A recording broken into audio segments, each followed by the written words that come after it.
Welcome to the Glazov Gang. Tonight, confronting Sharia. Our very special guest, Dr. Moorthy Muthuswamy, the author of Defeating Political Islam, The New Cold War. Dr. Muthuswamy, what an honor and a privilege to have you on the Glazov Gang.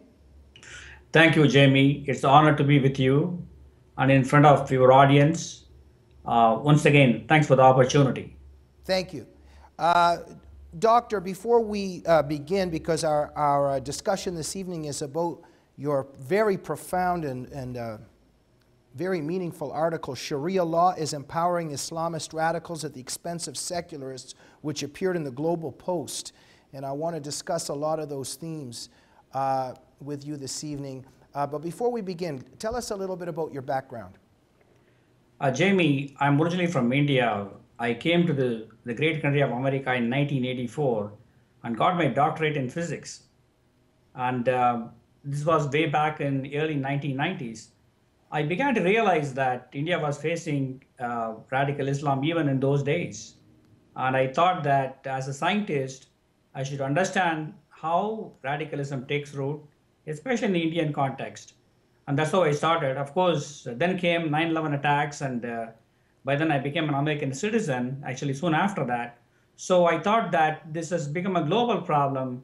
And as a scientist and somebody who cares about this issue deeply, I need to understand this. So I've been publishing articles, even the book. This is my book, published in 2009, Defeating Political Islam, The New Cold War. I think we have talked about this book before.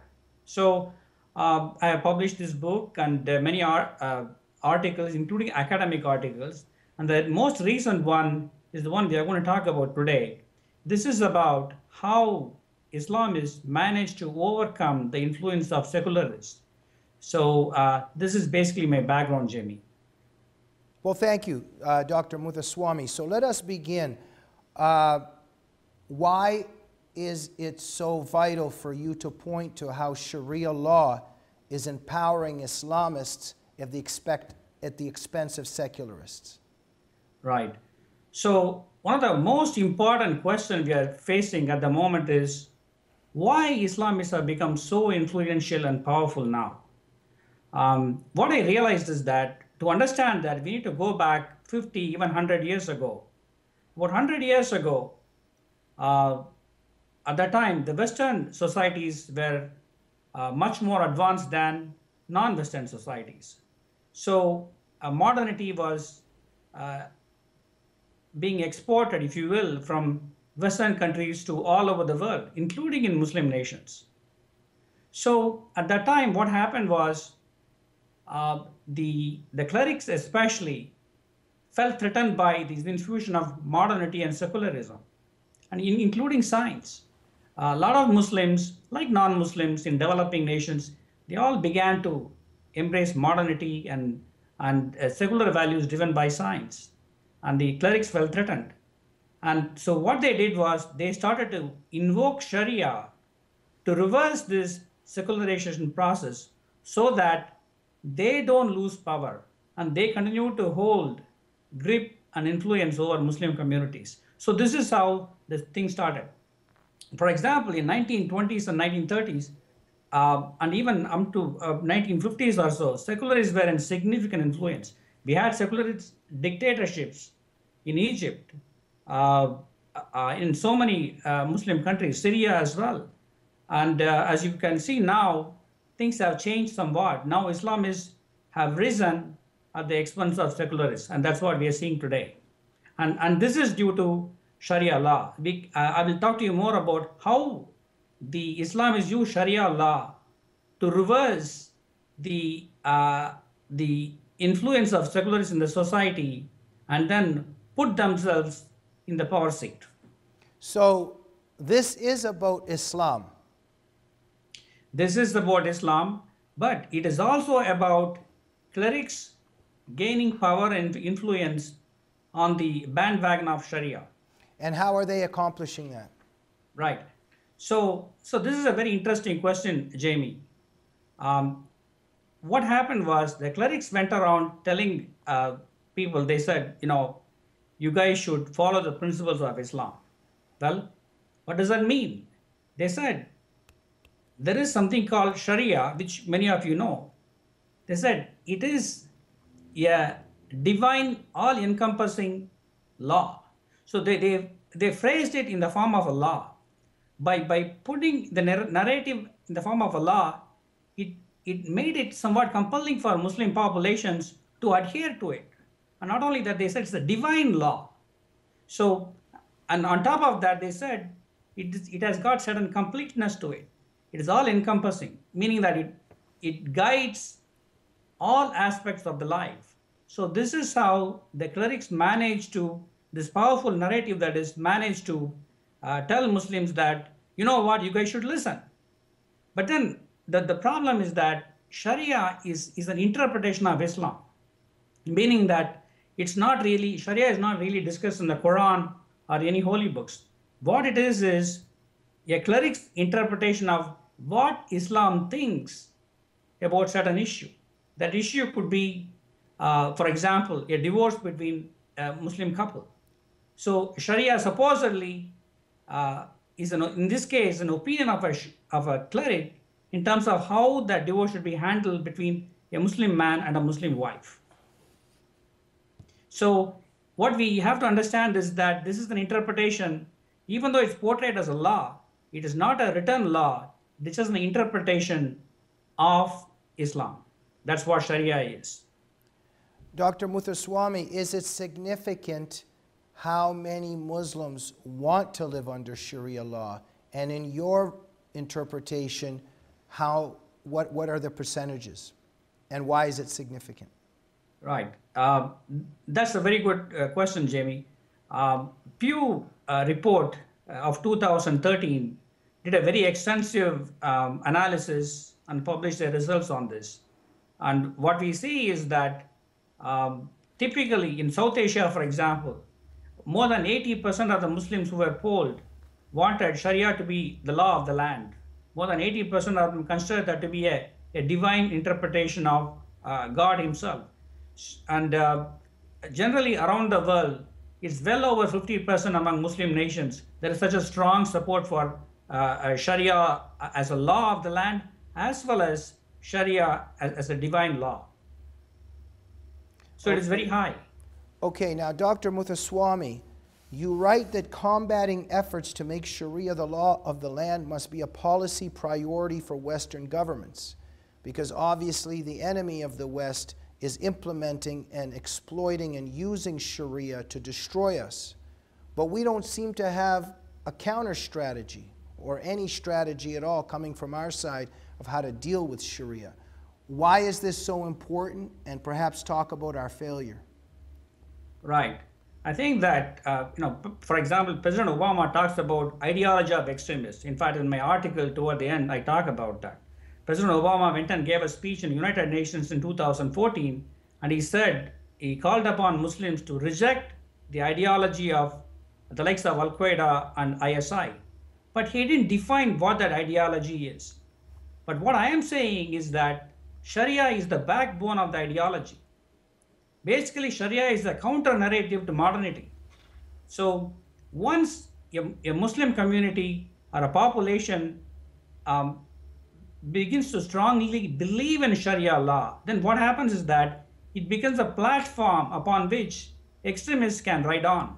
For example, in Pakistan, the Lashkar-e-Taiba, the militant group that was responsible for conducting these 2008 attacks in Mumbai, India, so he's the jihadist leader. He's the leader of a jihadist group. So he always made sure that he took the opportunity to advocate for Sharia. When he did that, because Sharia was popular in Pakistan and is popular in Pakistan, the news media, etc., gave him a lot of airtime, if you will. So he used that also to interject ideas on jihad. So the point here is that Sharia is the backbone of the ideology of a counter-ideology, as I said, from modernity, and it is an ideology upon which the idea of jihad itself is being narrated as well as propagated. So unfortunately, we have not, at the policy level, we have not realized that. So for example, this speech by President Obama, he talks about ideology, but he did not connect that ideology with Sharia. In fact, as far as I know, at the policy level, not just the United States, you take France, take England, none of these countries have connected the radical Islamist ideology with Sharia. Until we do that, until we see the connection there, we are not able to, we won't be able to undercut the ideology itself. That is why in Britain, for instance, there are about over 80 Sharia courts are operating, mostly in mosques. So the Britain allowed that to happen without realizing that Sharia is the backbone of the ideology.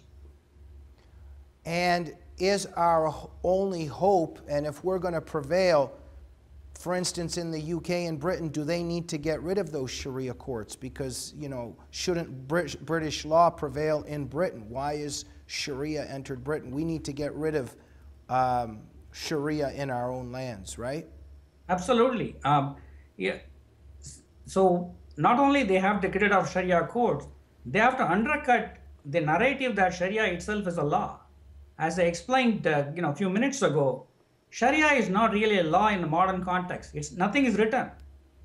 If you go and ask a cleric, show me the Sharia law, he cannot show anything. You can ask this question to the head of Al-Azhar. You can go to the Grand Imam of Mecca. You can ask him the same question.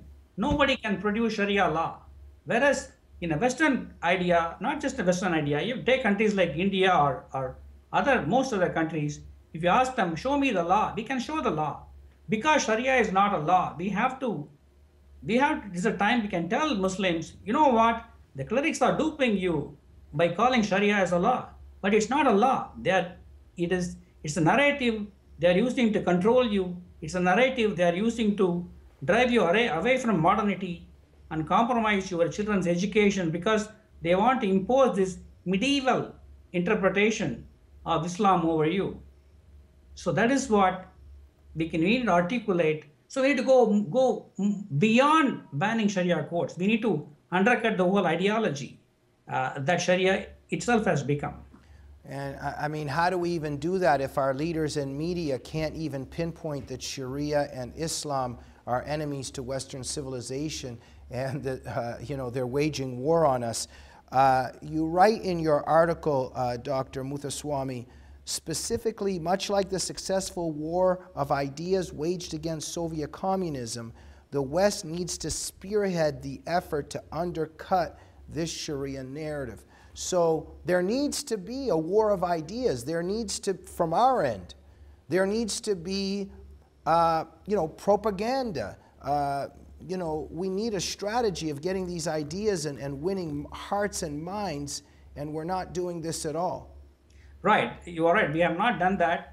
But then again, things can change. I just want to bring to your attention this article I actually published in Albany Government Law Review. Mine is the first article. It is available on internet. The title of this article is Sharia as a platform for exposing violence and a cause for waging armed jihad. This is a very detailed article in which I've used Pakistan as a study to establish how clerics and Sharia transformed Pakistan to what it is today. And this, you can see a similar situation happening in other Muslim countries. So, in fact, one of the interesting comparisons I made here is between Pakistan on one hand and Turkey on the other hand. You have got Turkey, which is reasonably modern, a moderate nation, compared to Pakistan, which is radicalized, which is suffering from socioeconomic stagnation. What you are seeing is the support for Sharia and clerics in these countries. What you are seeing is that in the case of Pakistan, the support for Sharia, support for clerics is very high. In the case of Turkey, the support for Sharia and support for clerics is much lower. So you can see a correlation between Sharia and violence, if you will. Pakistan hosts so many militant groups. So why do they have these militant groups? Because these militant groups want to impose Sharia on entire Pakistan. That is one of their primary goals. So militant groups, by and large, exist in the world, especially Islamic militant groups exist because they want to impose Sharia on their population, on everybody else. So you can see that Sharia is really the backbone of radicalism and the way even the country evolves in the course of time. Dr. Muthuswamy, we just got about a minute left. How does it help that you are a scientist, and being a scientist, how do you bring a fresh and original perspective to this that's lacking? Yeah, that's a good point, Jamie. Again, I don't want to boast myself, but what has happened is that as a physicist, I realized one thing. When a phenomena spreads all over the world, it has to have certain simplicity to it. If it doesn't have the simplicity, not many people are going to understand it. The fact that so many people understand it and adhere to it, especially in the form of radical Islam, that shows that these ideas are somewhat simple and these ideas are somewhat familiar to them. So which means that Sharia and Jihad are the ideas that are known to so many Muslims, which appeal to them because of the clerical influence. So you can see that there is a reason why radical Islam has spread. It is because of the simplicity of Sharia and Jihad. And that is what the science of radical Islam tells us. Dr. Muthuswamy, thank you for giving your warnings and your profound interpretation of the importance of the West and Western societies to undercut Sharia and to be able to pinpoint the threat, which our leadership and media is not doing, and then to devise a strategy against it. Thank you for everything that you've contributed to freedom and the defense of liberty. Jamie, before you complete, I just want to make one point. I do think that if we go after Sharia, like a crystal ball I have here, I can make a prediction that if we go after Sharia, within about 5 years, we will be able to break the ideology behind Islam. Islamic radicalism, that is. I think that is what, so there is a hope, even though we are under so much Islamist threat these days. The hope lies on undercutting Sharia. Thank you, Jamie. And thank you very much. And you know, our prayer and hope is that our leadership and our media will finally get the guts to pinpoint this threat and to go at Sharia ideologically. Thank you very much, Dr. Muthuswamy. Thank you. And we'll see you next week on the Glazov Gang.